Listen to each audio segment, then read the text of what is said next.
Welcome to Revelations Comics. My name is Chris Ojo, or call me Chris. You can call me whichever. I go by both names. I'm joined by the DCTVShow yet again. Thanks once again, Ben, for coming on the podcast. Great to have you as always.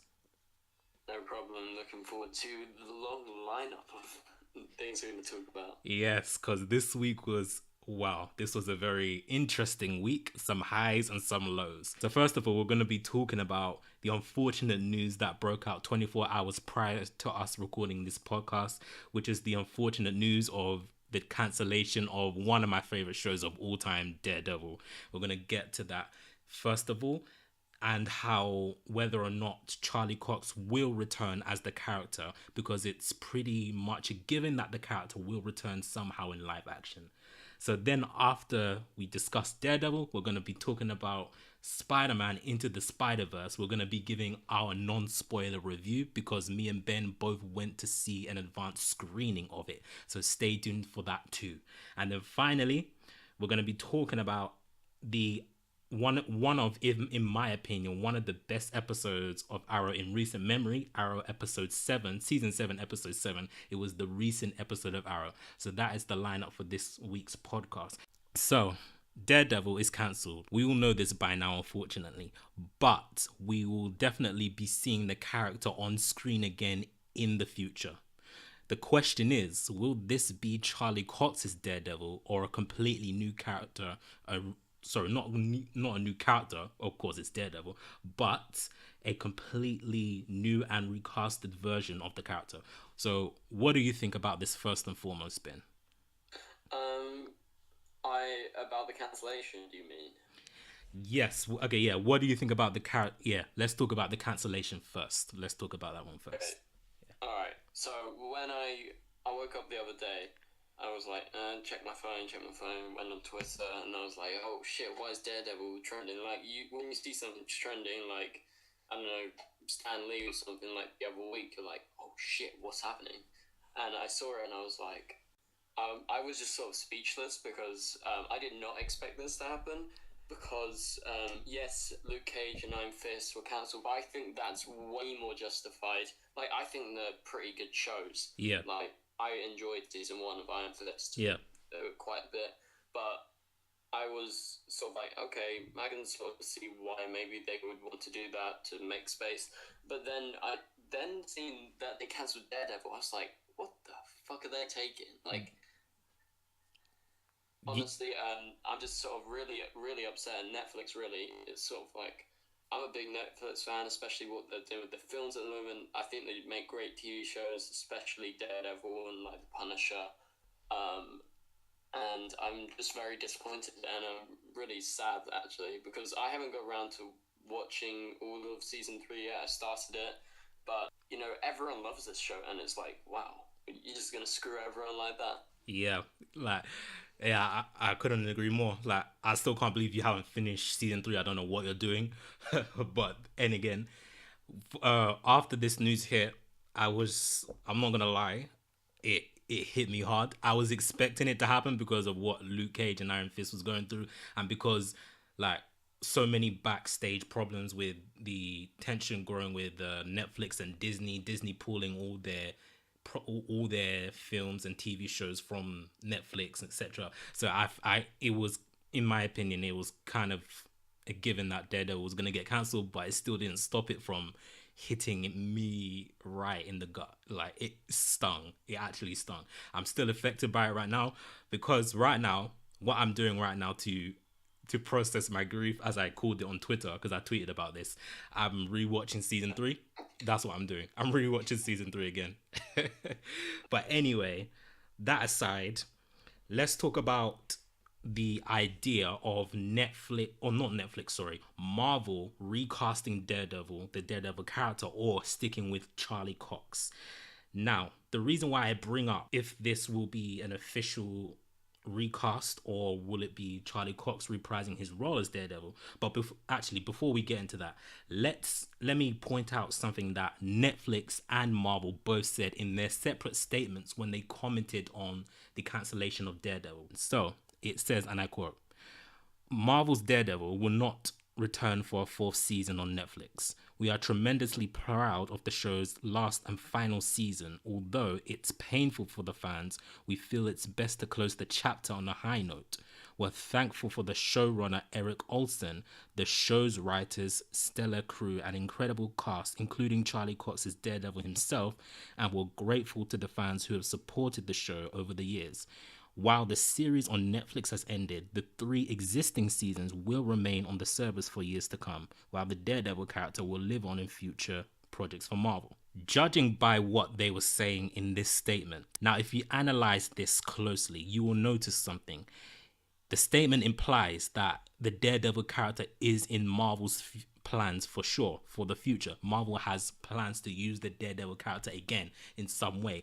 We don't know whether that be a movie in the MCU movies or another show. I don't know, or a cameo in another show. We don't know. But these statements had led me to question whether or not this would be Charlie Cox's Daredevil. And the reason I question this is because Marvel clearly states that Daredevil Season 3 was the last and final season of Daredevil, meaning it's definitely not returning for a Season 4, whether on Netflix or on Disney Plus streaming service or on Hulu, as some may suggested, speculated.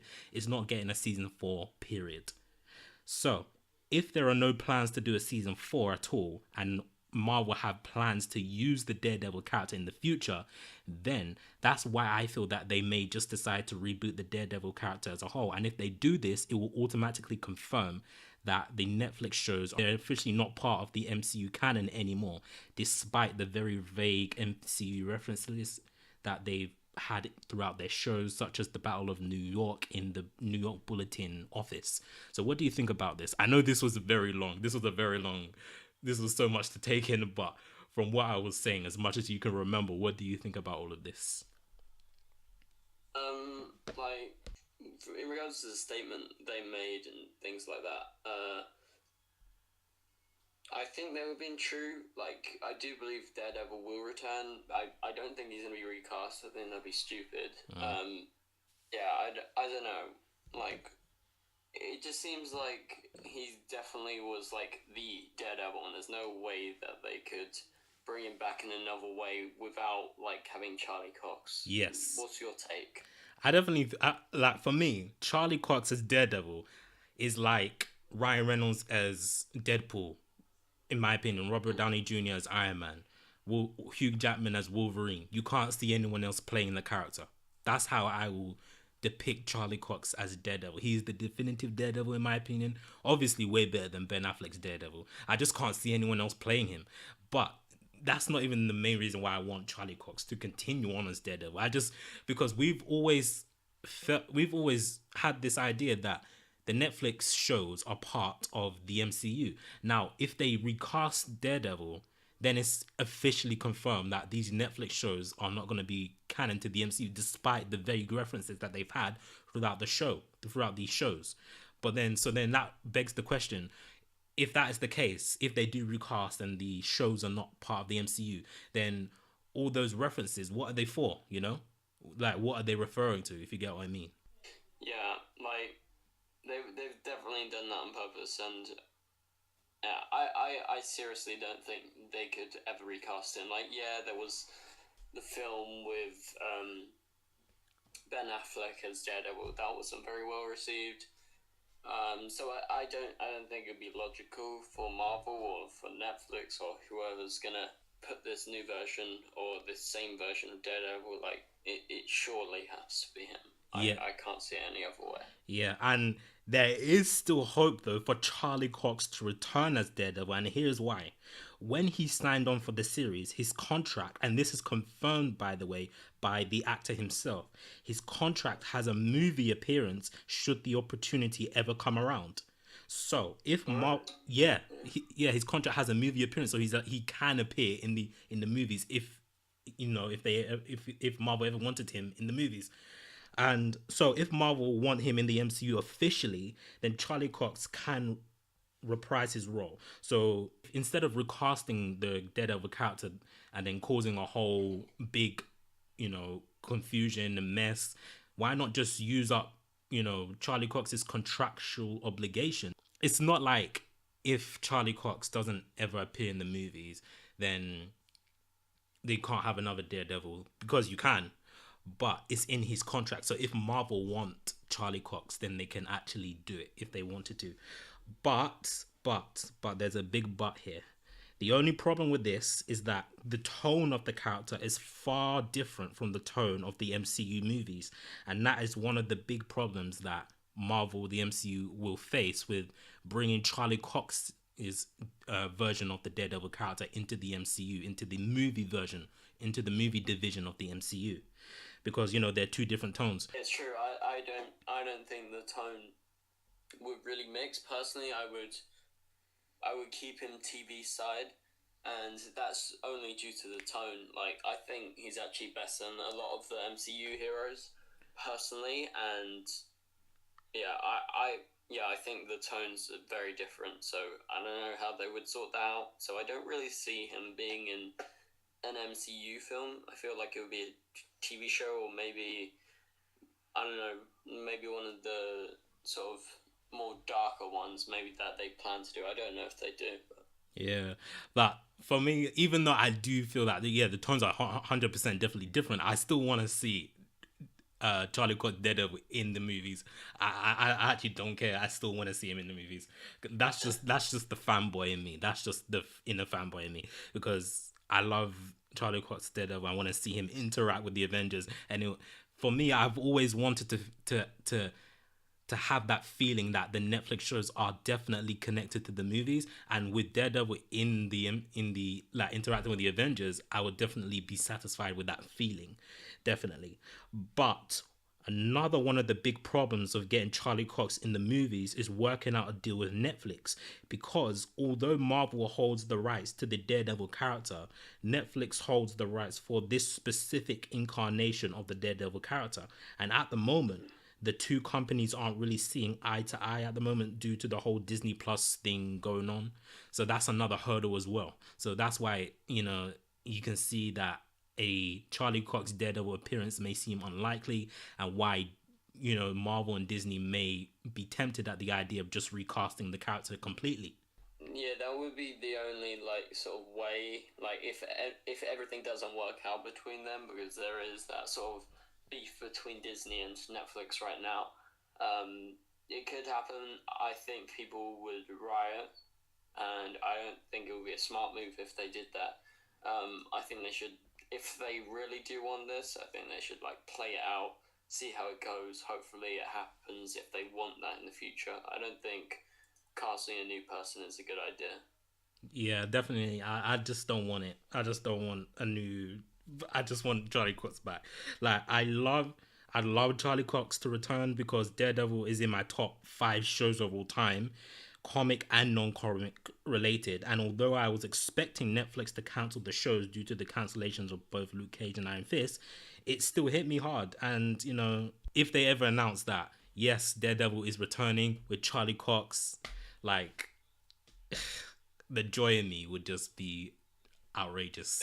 Outrageous.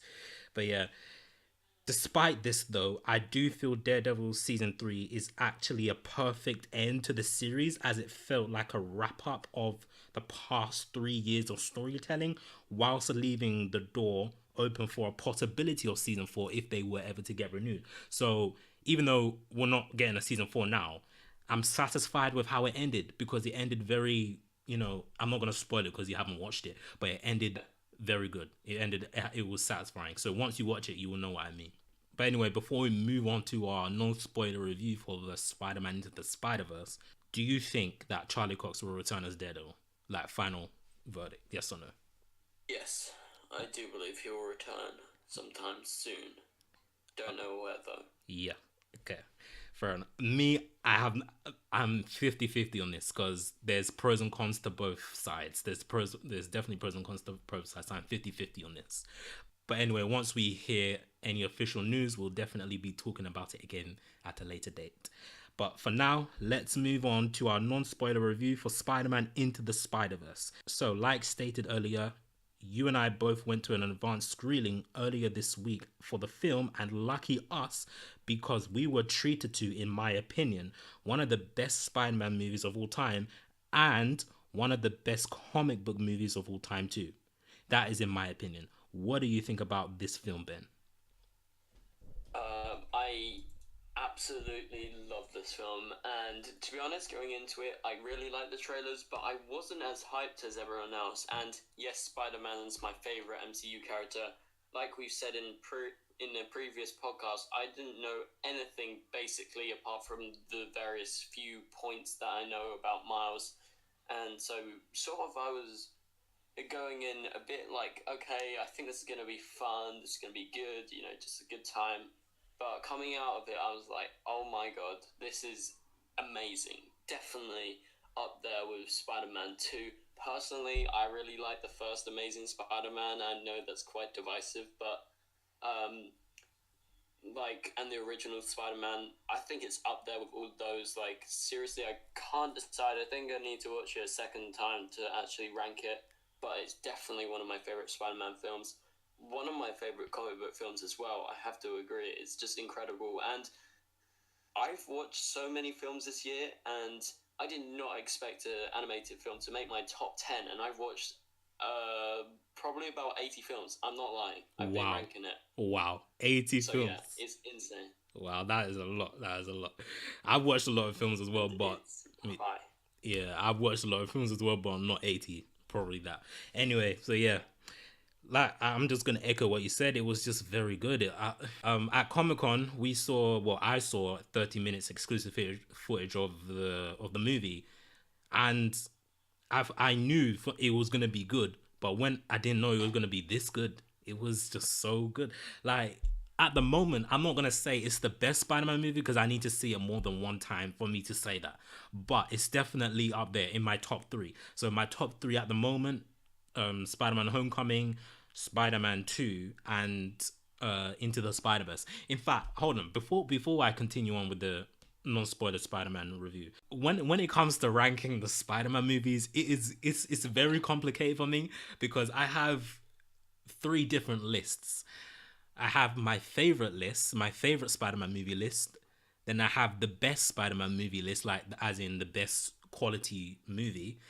Then I have a mixture of both lists, if you know what I mean by that. So it's a mixture of my best and my favorite. So it's kind of strange for me. But regarding that, yeah, Into the Spider-Verse is definitely at least third in all of those three lists. At least third in all of those three. At least, yeah. That's good. Yeah. I thought that the villains were very menacing and threatening, especially Kingpin. But the only thing I would say about Kingpin, the only negative thing I would say about him though, is that they may have exaggerated his size a bit too much. I know it was supposed to, yeah, I know it was in Hilarious. yeah, it was hilariously big. It was, and that was intentional. I know it was intentionally like that, but I feel like they overdid it just a little bit, if you know what I mean. Maybe. Yeah, definitely. But other than that, I loved the villains, and what a way to make your big screen debut when it comes to Miles Morales. Miles is my 12th favorite comic book character of all time, despite how recent he is, because he's only been around for quite just a number of years now. Right? Yeah, for just a number of years now. But despite that, he's still my 12th favorite of all time. And to see his movie get justice put a huge smile on my face. Like, so Ben, for you, who's fairly new to Miles Morales, because you told me one time that you don't know much about him. You even said it on this podcast right now. So, how do you feel about his character now that you've seen his movie? I'm really, really loving him, and I can't really rank him after not reading like any comics of him, like in terms of like different comic book characters, but like him in this film was just incredible. I really got sucked in, and I'm totally down for the sequel that they announced. I just want to see more of him. I think he's so good. Obviously, I love like the relationship between him and Peter Parker. I know that's kind of similar to the comics, like with how he's in a different universe, and then it all combines in this big event. I forgot what it's called. Is it Secret Wars? Yeah, Secret Wars, yeah. Forgot. The wars, and sort of like pays a lot of homage to the comics, and it's just, I'm really intrigued. I do want to read up more, like, to do with his comic book origin story, so I'll probably buy some soon. But yeah, he Yeah. really got my attention. Yeah, you definitely should. I'll recommend read his original run. For me, I read all of his initial run. I loved it. It's one of my favorite origins, in my opinion. One of my favorite origins. Not my favorite, but one of them. Yeah, but anyway, regarding the movie, or regarding Into the Spider-Verse movie, like, there was so much that they needed to do, because there were so many characters that they needed to introduce. In fact, not even so many characters, so many new characters that, the general audience aren't familiar with. We've got Spider-Gwen, Spider-Ham, Spider-Noir. So many new characters that the audience aren't going to be familiar with, apart from, of course, the Peter Parker character and a few other, I'm not going to spoil what happened, but a few other familiar characters as well. Apart from them, it was essentially a whole new universe of Spider-Man characters that they need to introduce, and I feel like they balanced it so well, in my opinion. So how do you feel about the balancing of characters, of the new characters in this movie, and how they introduced them to basically a brand new audience who don't know these characters? I think they did it perfectly, to be honest. Like, the mix between the different angles that these characters come from, these different universes. I especially loved Spider-Man Noir, played by Nick Cage. Yeah. He was hilarious. He was great. And then we have these different characters, and I think they put it all together so well, combining, like, the different animation styles. I thought was especially amazing, and just the way that it just all incorporates together. I thought worked incredibly well, and I'm really intrigued. Like I've been saying, I really want the sequel, and I want to see it again, because I think it works so well, all these different characters. It didn't feel like it was over crammed. It felt like it was like the perfect balance. I think they did it exactly right. Yep, they did 100%. They did. It was the perfect balance. They did exactly right, and I'm just glad. I just love this movie so much. I can't wait to see it again. Yeah, I just can't wait to see it again. It was just so good. So regarding the villains, who do you think was the standout? I like Prowler a lot, but he's not my favorite. Did you say Crowler? Prowler. Oh, I thought you said Crowler. I was gonna say. Uncle. Yeah, I was gonna say. I really like their new version of Doc Ock. That was a good surprise. Oh, yeah. But I would probably Kingpin, because obviously he was the main villain. I thought he was really menacing in the scenes he was in. I thought how big he was just incredibly funny, but also very threatening at the same time. And what I'm used to Kingpin, obviously on Daredevil, but originally, like, I knew Kingpin from the Marvel Spider-Man animated series from, like, the 90s. Yeah. And, he was one of my favorites, and that sort of reminded me more like him. He was a bit more like him, I feel like, with those massive shoulders. Like, in this, it's obviously way over exaggerated, but I found that amazing, and I thought he was just, like, a really good villain for Miles in this film. Yeah, definitely, 100%. And like, I would echo that as well. Yeah, Kingpin's obviously by far, well, yeah, actually, I'll say by far the best villain in this movie, because he's, of course, the main villain, so he's gonna get the most attention, the most storylines, etc. But Prowler is also another standout as well. Although I will stress this, though, but I can't really talk about it because it's gonna spoil it. But you will probably know what I'm talking about here. Something. I don't want to spoil it, so let me not talk about what I don't particularly like, what they do with Prowler, but because it's a spoiler, so that will probably be for another topic for another day. But there is one thing that I don't like, what they did with Prowler, but that's another topic for another day. But anyway, before we move on to the Arrow segment, what is your final rating for Spider-Man Into the Spider-Verse? Right, so on Rotten Tomatoes, I gave it 5 stars out of 5, but we do it 10 over here, so a 9.5. 9.5. Really solid. really, really great. Yeah, it was really, really great. And with me, okay, so it's in my top 10 comic book superhero movies of all time. Is in my top 10, no questions about that. So regarding my rankings, my top 10 comic book movies of all time, and this is their ratings as well.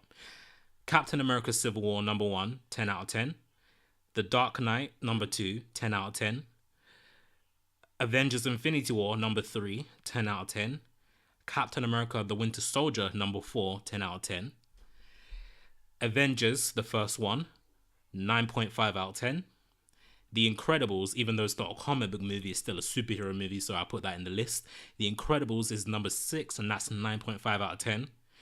Black Panther, number 7, is a 9.5 out of 10. Spider-Man Homecoming is number 8, 9 out of 10. Spider-Man 2, number 9, 9 out of 10. And finally, Spider-Man Into the Spider-Verse, 9 out of 10. But after a second viewing, because this is only my first time of seeing Spider-Man Into the Spider-Verse, so after my second viewing, that may go up. So it may actually be a 9.5 out of 10, and it may go above all the other Spider-Man movies after I see it a second time. But for now, I'm going to keep it at number 10 as a 9 out of 10. Alright, yeah, good choices. Mine would be 10 out of 10 for The Dark Knight, Batman Begins, Dark Knight Rises, Spider-Man 2, and Wonder Woman. That would be my 10s. And then 9.5 would be Logan, Spider-Man Into the Spider-Verse, Ant-Man and the Wasp. I freaking love that film so much. Wait. Captain America, The Winter Soldier. Yeah, those are my 9.5s. Okay, fair enough. Like Logan. And Deadpool. Yeah, and Deadpool. Okay. So Logan, regarding Logan and Deadpool, they used to be in my top 10, but obviously Spider-Man Into the Spider-Verse obviously knocked out Logan out of my top 10, because Logan's now 11th at 9 out of 10. Deadpool is now 12th at 9 out of 10. So those two just missed it. But if Incredibles weren't in there, and if it weren't for Spider-Man Into the Spider-Verse, then those two movies would be in my top 10. But of course, yeah, now I've included The Incredibles, and now I've included Spider-Man Into the Spider-Verse, so now they just missed my top 10. And I noticed in your top 10, in fact, I noticed in your top 10, you don't mention Civil War. Where do you rank Civil War? I'm just curious. No, I don't really like Civil War. Oh yeah, you said that. I remember you saying that. That's no.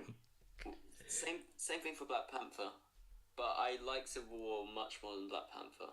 I'm giving Black Panther a second chance, but Civil War's like, I enjoyed it, but I didn't really like it that much. I remember seeing it in the cinema. I was like, yeah, okay, this is good. Maybe I need to watch it again. I watched it like twice, I think. I that's probably like a solid 7 out of 10 for me. Solid 7 out of 10. Oh my goodness. Yeah, and then Black Panther's like 2 out of 10. Sorry, but it's 2 out of 10. Wait. Did you just say Black Panther 2? I really don't like Black Panther, but I know that's totally contrary to like most people's opinions. But I just didn't like it at all, and I bought it on DVD. I'm gonna watch it again. I feel like it deserves a second chance, because people love it so much. So wait. Let me wrap my head around this. You said Black Panther is a 2 out of 10. I really didn't like it. Oh my! First time. I can't believe that. What? 2? So that means they basically put in put in no effort for you. Then that's basically what you're saying. Oh no. Oh wow. It just didn't work for me. Yeah. Oh wow. That is... maybe 2's a bit harsh. Okay, 2's a bit harsh. Now think of it. Okay, I'll give you a 4. Oh, okay. It's still bad, but even better than 2. Better than 2. Yeah. Yeah, I think 2's a bit harsh. Yeah, 2 is very, very harsh for Black Panther. I don't know what. But anyway, let's move on to the final topic of today's podcast. And this week, we had an incredible episode of Arrow in Season 7, Episode 7. So before I give my overall opinions on this, what do you think about this episode, first of all? Wow, I was just like watching this episode. Everyone was so hyped going into it. Same with Spider-Man Into the Spider-Verse. I wasn't that excited for it, to be honest. I didn't really gravitate.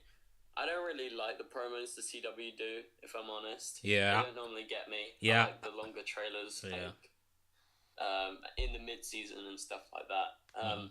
So I wasn't that excited, but then when I saw the episode, I was like, holy shit, this is amazing. I loved every single moment of it. I gave it 5 stars out of 5. I give it, for Arrow, I would give it a 9.5 out of 10. I think there's like barely anything wrong with it. I think it's so enjoyable, so well put together. Like, the action is just incredible, like the stunts, the fact that Steven basically did all of this, and he was backed by like Bronze Tiger was amazing in the episode. Diaz was incredible. Like, I just thought this episode was like exactly what Arrow has been leading up to. Yes, it's not my favorite episode of all time. It's definitely top 10 for sure. Yeah, yeah. I don't know where it is, but I have episodes that I like more. But this was like I think this episode was like the perfect example of what makes Arrow work so well, basically. Yes. It is 100%. I even tweeted about that, exactly what you just said. This episode is one of the reasons why Arrow is my favorite show, period. Like, even above Daredevil, is, you know how much I love Daredevil. Arrow is just I will admit though, Daredevil is a more consistently good show than Arrow, but I just love individual seasons of Arrow, like season 1, season 2, season 5, and season 7 so far. They've all been very stellar for me. I know, season 3, season 4, and season 6 they kind of dropped the ball a bit, but those 4 seasons so far, they did it for me. They're very good, even though I do feel like Daredevil is a more consistently better show, in my opinion. But regardless of that, season 7, episode 7, what was the title again? The Slabside Redemption, was it? Yeah, the Slabside Redemption. Honestly, I wasn't expecting this, because Stephen Amell, he teased a big episode coming. I wasn't expecting it to be this episode, so it took me by surprise. It just hooked me all throughout. Like, I was just engaged throughout. But the question I have though, is this gonna be the end of Ricardo Diaz's storyline, or are we gonna see more of him in the future? He's definitely coming back. We know he's been on set. Spoilers. Yeah. After this. So he's coming back. I think we know he's a series regular. I think he'll continue to be the villain, but like, I think the dynamic will change after that fight, don't you think? Yes, yeah. I don't. Yeah, he will be a series regular, but I don't think he's gonna be like the big bad Oliver will fight at the very end. I don't think. Me too. Yeah.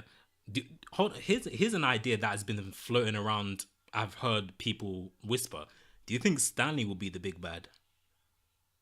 I think it's possible. He doesn't have the physical presence, I don't think, to be a big bad. I think he's very menacing. He's creepy as shit. Yeah. But I don't think he's going to be the main big bad. I think he's going to be like recurring, sort of popping up every now and again, doing some weird stuff.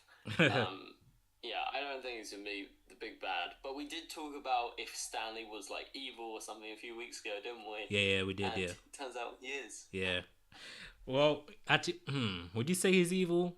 Actually, he's evil. He killed people, so of course, he is evil.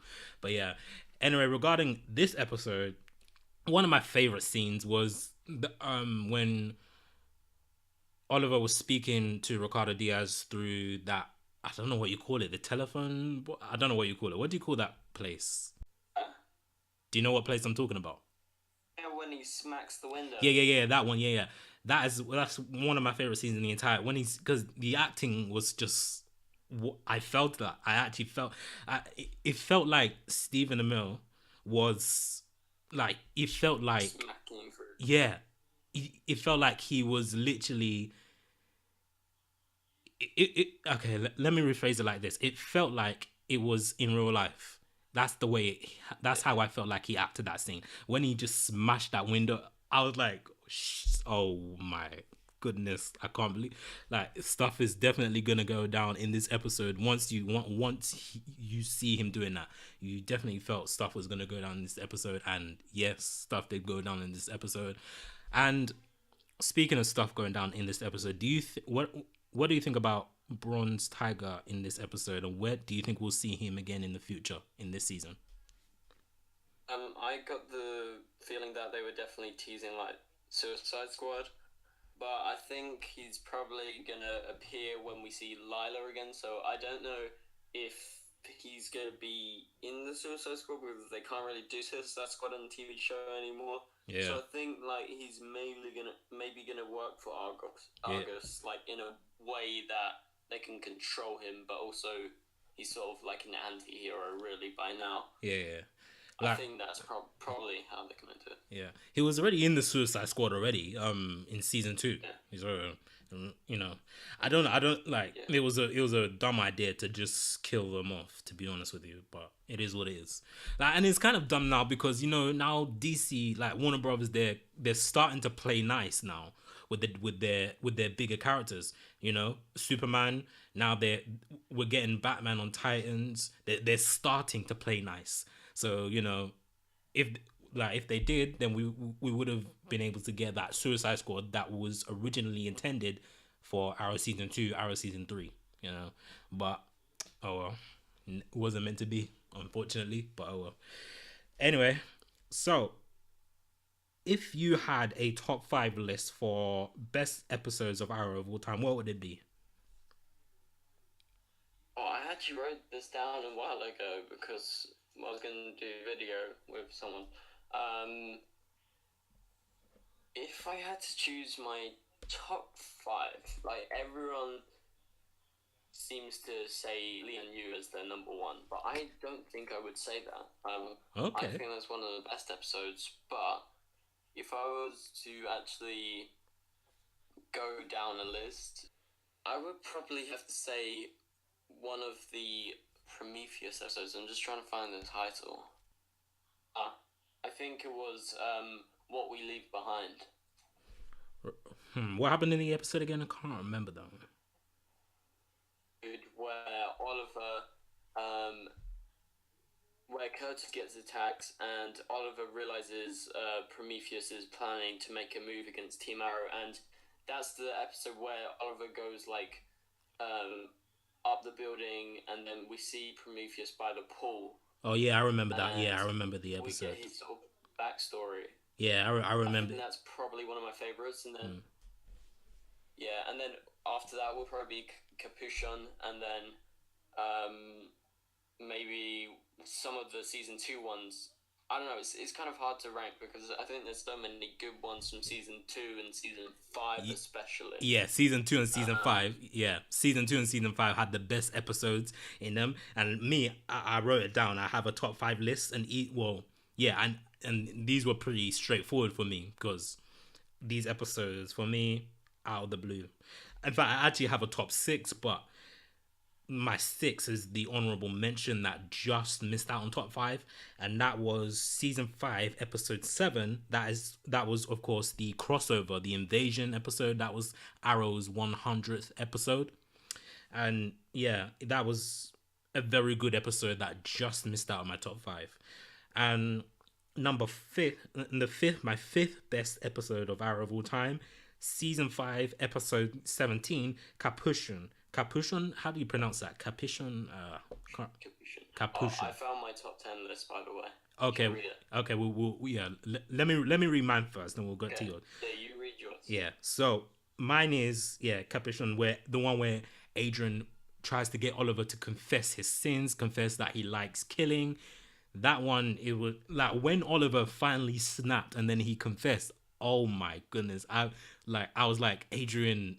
Like, no one's ever done this to Oliver before. Not even Slade, not even Deathstroke. No one has broken Oliver the way Adrian did in this episode. And I just loved every minute of this episode. It was very tense as well, especially towards the end. It was just perfect for me. So coming up in number 4, of course, the recent season 7, episode 7, the Slabside Redemption. You know how I felt about the episode. We just talked about it. Everything was just very good. In fact, in terms of action, this was the best episode in terms of action, in my opinion. In terms of action, fight scenes, this was the best episode, in my opinion. So that is what I feel about season 7, episode 7, the Slabside Redemption. So number 3, we have season 2, episode 18. That was titled Deathstroke. So in this episode, this was when Deathstroke, do you remember this episode where Deathstroke, Slade Wilson kidnapped Thea Queen? Oliver had to find Thea throughout the city. Do you remember that episode?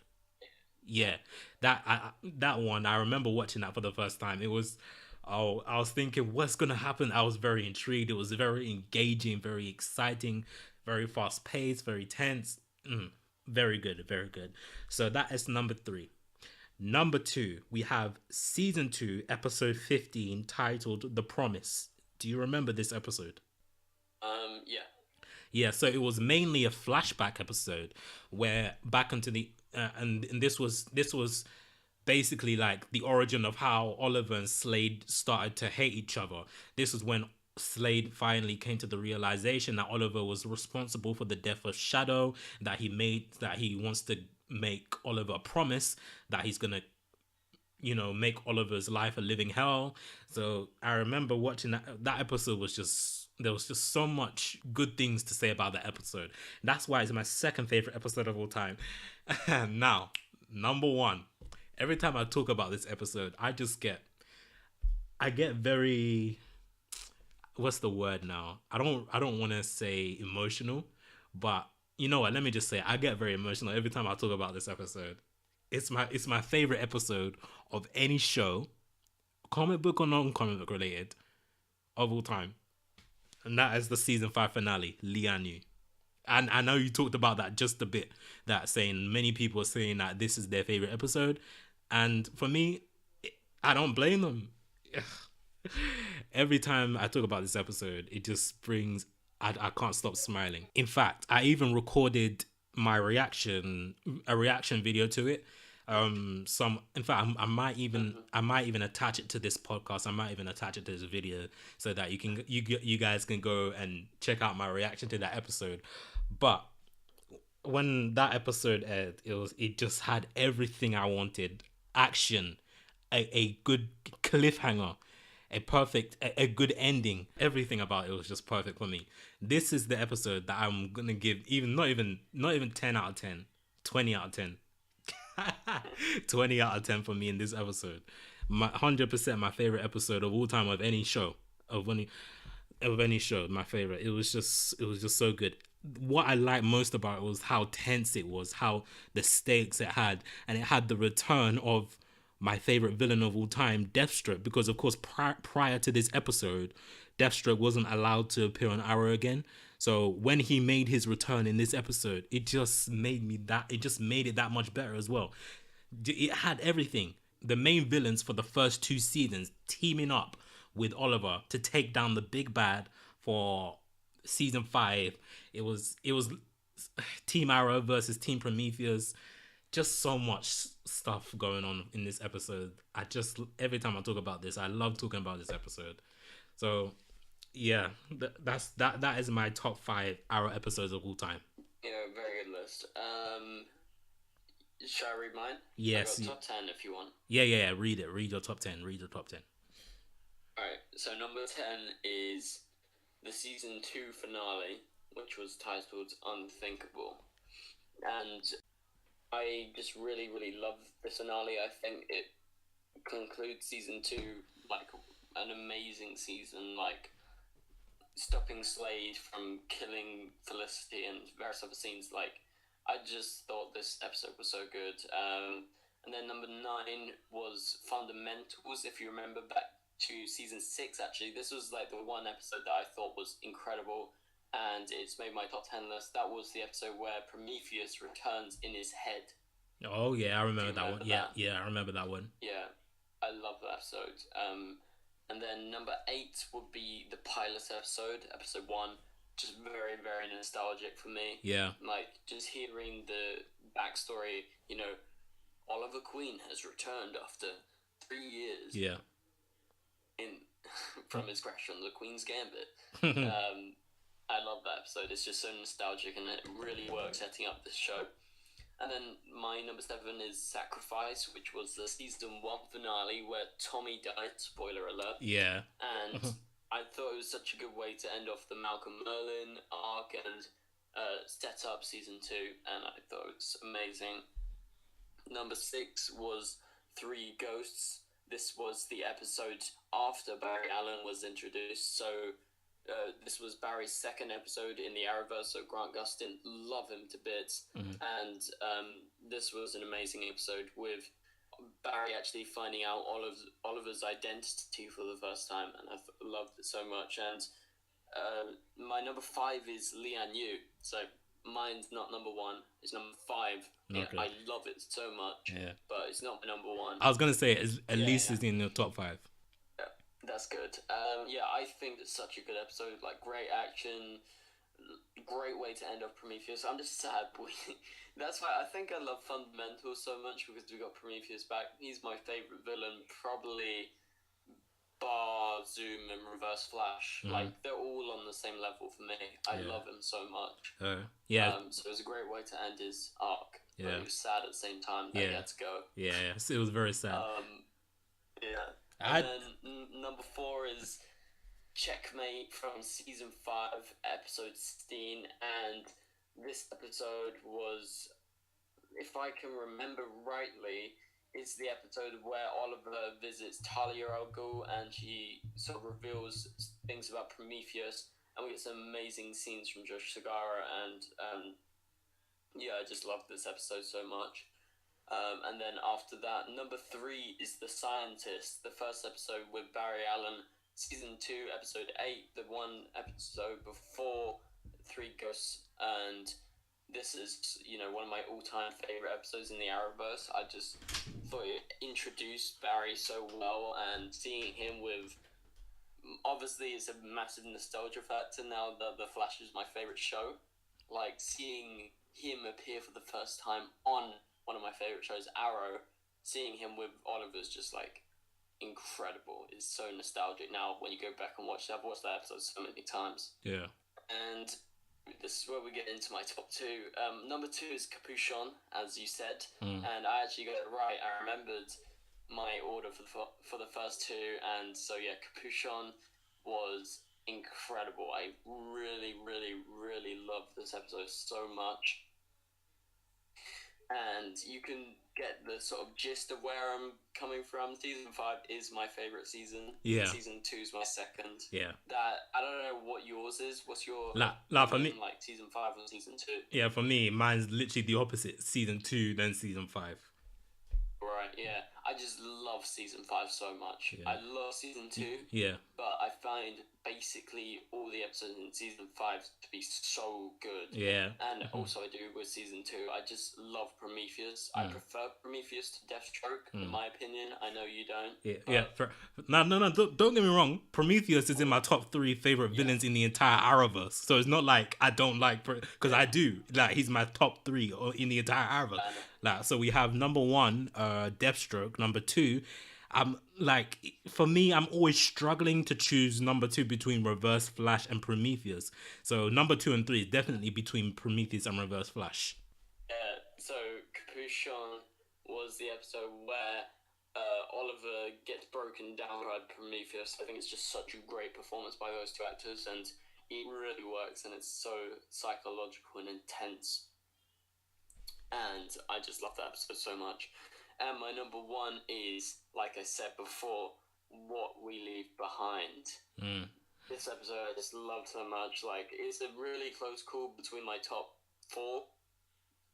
I would say with What We Leave Behind, Capuchon, The Scientist, and Checkmate, if you see the correlation, there's 3 season 5 episodes, 1 season 2 episode.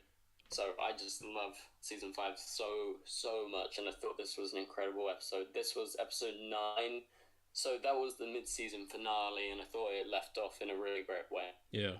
So that's my list. Yeah, nice list. Like, some of those episodes are definitely in my top 10, like the Arrow season 1 and season 2 finales.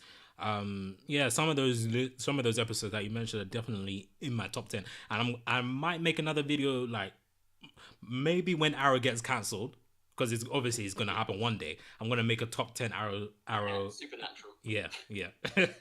I'm gonna make a top 10 Arrow episode list when the inevitable cancellation of Arrow season 7, or not season 7, but Arrow series comes.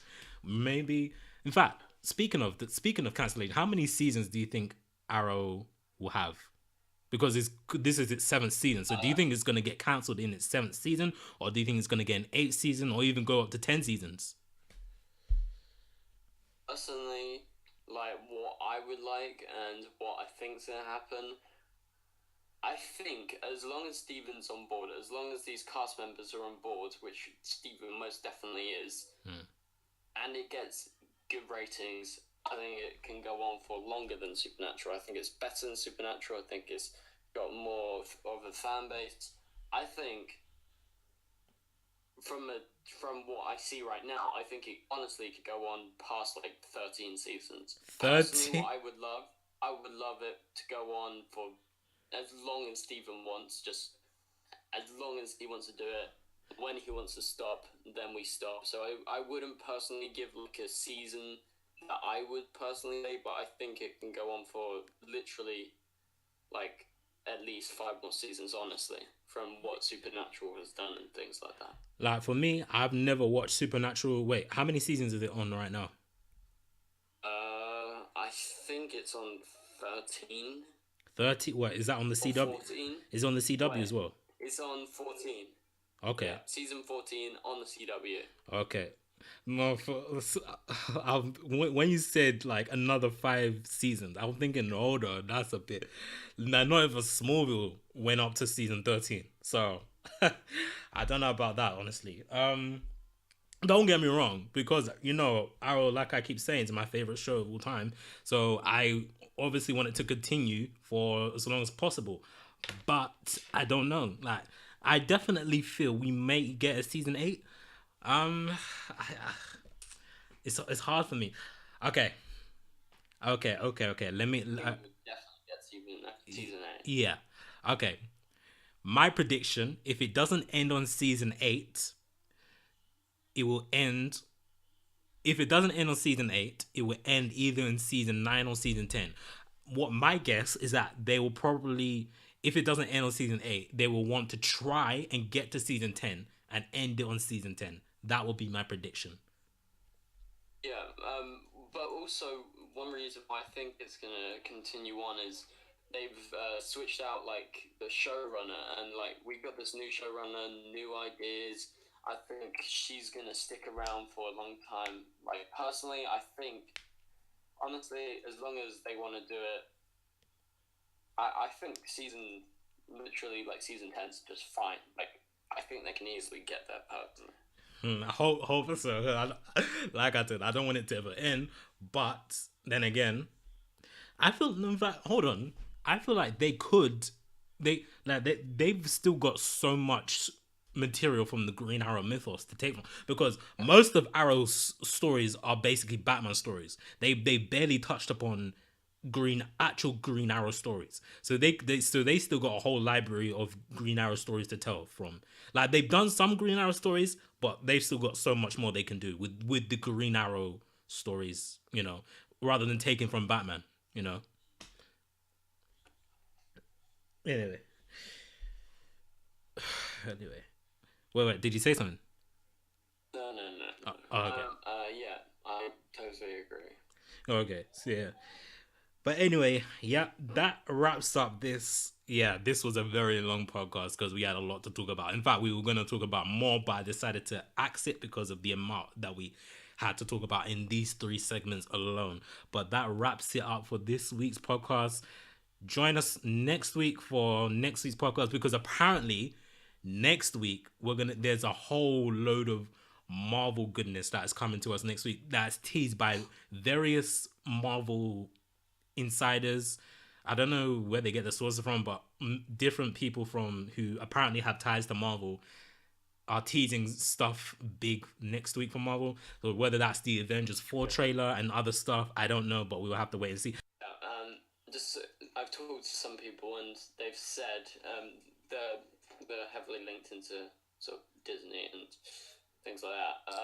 They said we should probably expect the trailer by December 5th, but that's if everything goes according to plan. So it still remains to be seen, but that's what they've told me. So be on lookout. Yeah, well, definitely. I feel like it's pretty much like we're definitely getting the trailer this week or next week or whenever, one of these 2 weeks. But my guess probably this week, judging by based on what I've heard from different sources.